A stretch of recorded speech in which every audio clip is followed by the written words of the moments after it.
Welcome, everybody, to another edition of the GioMoShow, Oakland men's basketball game reviews. I'm your host, Giovanni Mosheri, and joining me today with, I wish I had better news to join him with, but he's a popular member of at least the Oakland part of the media here. He's a co-host of the HoriZone's Roundtable, a podcast dedicated to the Horizon League, and also a new co-host of the new Expand Your Horizon Preview Edition podcast presented by the Horizon League that previews each week, releasing on Tuesdays, men's basketball in the Horizon League your games of the week. He's a co-host of that along with Bob McDonald. You can catch the HoriZone's Roundtable every Sunday and Expand Your Horizons every Tuesday. And you can find his work on HoriZone'sRoundtable.com. It is Matt Dudek. Matt, how you doing? Dude, I'm good. You know me better than me at this point. I'm impressed with you. Like, it was good. You got them all in there. I love it. Thanks, man. Awesome to have you on here. And I've had Griffin Beers on, also part of the HoriZone's Roundtable. But to get one of the main dudes is awesome. Especially because I know your coverage of Oakland very well. Griffin's way more the dude than me. Like I appreciate Griffin. He is so much more in tune. But I'm happy to come in and talk Horizon anytime with you, and Oakland especially, because it's my favorite. Like how could it not be? Of course. So we got two games that were coming up this week. Or usually in these game reviews, we've had only one to talk about at a time, or it's sometimes in chunks. But first week of the Horizon League, and Oakland split the first two games of that week. A win against Wright State, but a tough loss against Youngstown State. And since I usually like to start with the good news first, we'll start chronologically with Wright State. So Matt, I just want to give you the floor here. What were your thoughts going into, during, after Oakland's home game against Wright State? I mean, how can you not be excited when you start the league? You start your conference season at 1-0. They played pretty well, especially defensively, and that's going to kind of be something you and I are going to talk about, I'm sure, throughout this whole thing, because that's kind of where Oakland's at right now. But anytime you can keep Brandon Noel to like less than double digits and just didn't exist basically for a game, that's huge. Like that dude is the Horizon League Player of the Year preseason for a reason, and Oakland did a really nice job. And at least for me, I'll admit, I was very not high on Alan McCabe from when it was announced, just kind of looking at the body of work. He'd been injured a lot at UMKC, like 6'6", big dude. But like, I was like, really, this is what we're going with. Like, and man, he has made me look stupid, which people do all the time in the Horizon. Like, that's nothing like to hang your hat on. But like, man, like the work that he did down low against Brandon Noel really kind of speaks for itself. I think that's huge for this team, knowing that, he's got that going. Same with Buru. Like, he didn't have a great first year at Oakland. But I think what he kind of has shown us so far this year is that improvement, and that he's ready to, take over that stuff. And again, the job that those two did down low against a very formidable front court of Wright State was great. Shooting was still kind of hit and miss. There's offensive problems for Oakland, and we'll talk about that more in the second game for sure. Oh, but yeah. Overall, you know what? They beat a good Wright State team. And again, I have to say, because I'm stupid all the time, that's a good Wright State team that I did not think was going to be very good. As an older Oakland fan, I love anytime we beat Clint Sargent. My hatred for Clint Sargent goes all the way back to the Summit days when he was at South Dakota State. So like that's great. Dude's a competitor. We had him on our podcast, and it's great to see him step into the head coaching role there from Scott Nagy. But beating Wright State's a big way to start the conference. I didn't love that scheduling for them. Like, it is what it is, but like, that's a tough first game to start the season. Luckily, it was at least at home. But yeah, they put on they be 1 point ahead, right? Isn't that what Greg Campy always says? They got it done. And that shot at the buzzer, I don't know if anyone else has seen the video that Griffin Beers took from the table. That hubris 3 launch was a lot closer than I think people realized. It was he didn't miss by much. So you know what? You get out with a win to start conference play, and I think it's a good day. Yeah, definitely. And when I was looking at, and I rewatched the game and everything, and I saw it with Brandon Noel or Noel. Do you got a confirmation for that? I've never had the confirmation. We're gonna go. It's Christmas time. Let's go with Noel. So either way, I saw he was 2 of 11 from the floor, and the only 2 field goals he made were 3-pointers, of which he was 2 of 5, which I found to be strange. And just making some of the open shots were just not falling for him. But yeah, I thought Oakland, as close as it was. A lot of good to see. Kind of a little bit of offense to kind of accompany the strong defense they had, at least enough for that game especially. And like Campy was saying, that it's not only a win for Oakland, but it's a loss for Wright State too, who's probably going to be near the top when it's all said and done. Well, and if Campy has said it, Wright State has one of the best wins in non-conference for the league where they beat Princeton. That was a good mid-major win for them. So yeah, this is a good team, and that's how they're actually at the top of Ken Palm right now in the Horizon League. These are things that you have to keep an eye on. So it's going to be a good victory for Oakland, but they can't have that be the only victory either. Also, with Noel, that Oakland got in his head because he missed a couple bunnies even. Just straight up open, like, man, like he had a bad game. They're gonna happen, and Oakland's gotta just say thanks for having a bad game against us. We did some work, but you walk away going, all right. Yeah, for some of those. Yeah, and one final kind of fun note. What was your reaction to Baru hitting the corner three before halftime? You know what? My first thought is that's not who I want to be shooting. Okay, went in, great, good to go. But if you didn't catch well, I know you said you went back and watched. Patty Cesarini talked with him after the game, and she asked him about that, and his response was so good. There was never a doubt it wasn't going in. Like he said, out of my hand, it was everything. I was like, that's confidence. That Definitely. Is the dude. Like I wish I could have that confidence in anything in life. Like good for you, Baru. Yeah, I love Baru. Me and my friends, when we were watching the Eastern game, I happened to be sitting with them. We all love Baru. He's so much fun to watch. When he's getting it going, he's a weapon for sure. He is, and it's nice to see him getting comfortable. He showed at Garden City, his JUCO, what he was capable of. But now he knows the system, and now he's able to kind of mesh that together of here's what I can do, but here's what Greg Campy wants me to do, and how do I put those together? And we're seeing him put that together this year. And he just always looks like a man out there with boys, always. And it's cool to see him putting that together for Oakland.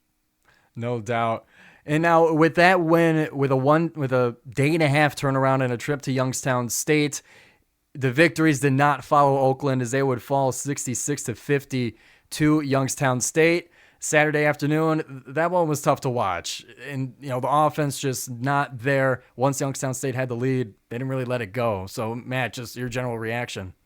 I mean, they jumped out to, I think it was a 9-2 lead. Like they started that game like they had a plan, and it was great. Yeah. And I mean, they only scored 41 points after the first 16 minutes. It's not what you want from this team. And, as a longtime Oakland follower, it's weird. It's weird not seeing teams not putting up 80, 90, 100 points. Like that's what Greg Campy was known for, is we're not going to play any defense. He did, but that was always the knock on him. But man, they could score, and this team just can't score. And you can see the more they try to score and it doesn't go, the more they press. And it's just, that was like a culmination game of just like, oh man, this isn't working right now. And I'm not smart enough to know what you do to fix it, because it's people that have shown that they can score that aren't scoring right now. There's a reason that Christie was imported from Canada. I say imported, that's fun. Came in from Canada, like the dude can shoot it. And he's shown that at the college level, not at the Division I level, but at the college levels. No different than Jack Golke. Golke had shown he could shoot it, just not at the Division I level. He came here to prove it. Christie's doing the same, and it's just not going. How many times have we seen Jason Woodrich score against Oakland and shoot it against Oakland?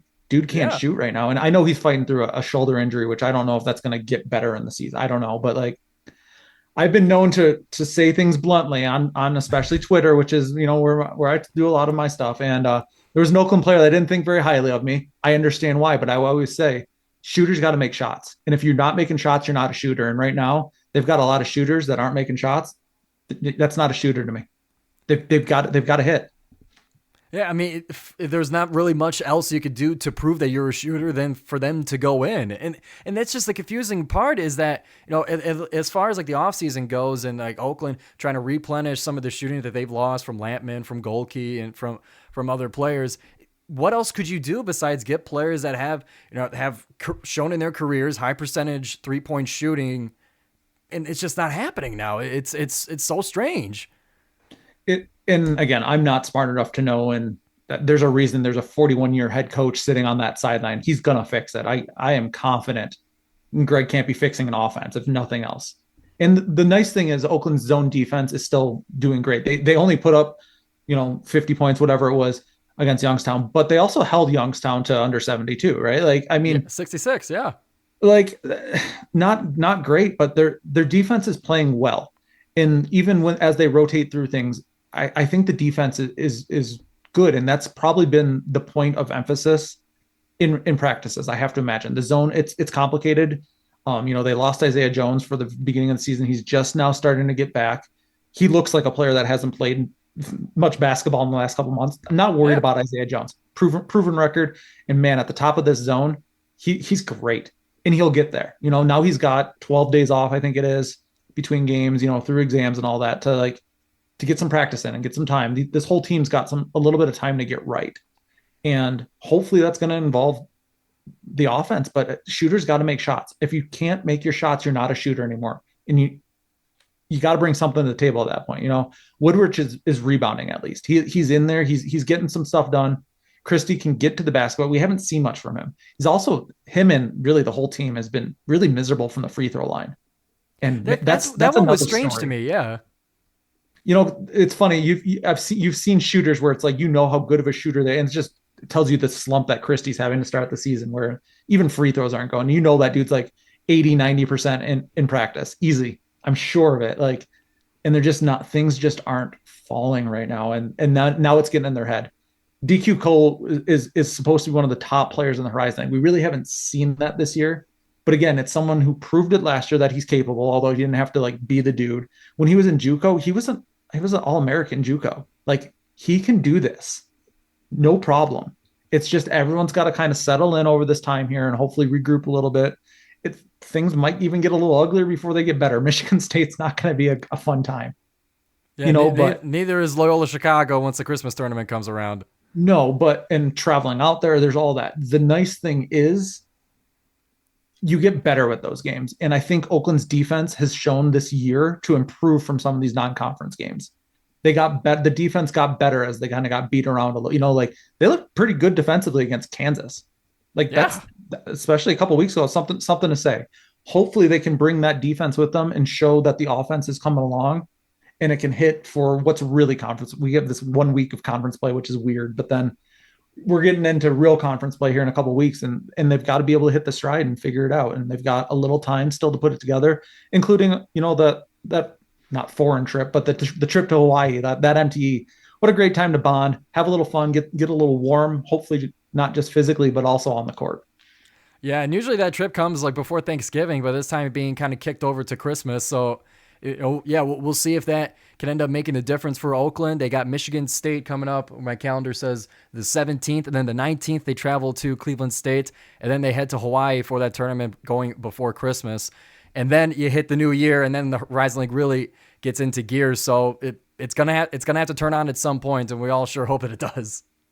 Yeah, and if there's one thing again, having followed this team for way too long, not as long as some, but getting up there, sadly, in my days, if there's one thing I can count on, it's Greg Kampe offense.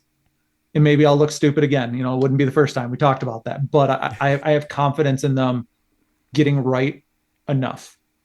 This might not be, he said this is not a good free throw shooting team. That's not going to change. He's not going to try to change it. Great.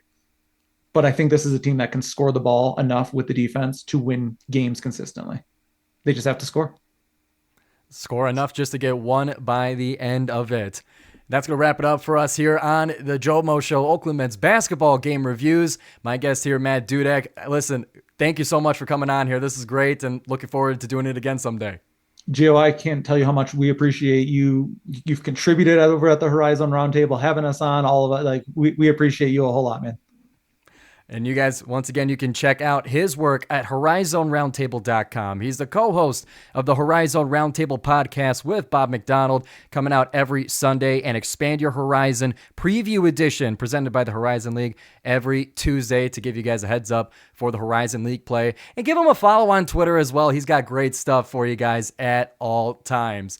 So, as for you guys on the GioMoShow, we got episodes coming out just about every Tuesday as a schedule recently, where you can get your coverage of all Oakland sports, basketball included, as well as others. My name is Giovanni Mosheri, and we appreciate you watching. Be sure to rate, review, and subscribe. See ya!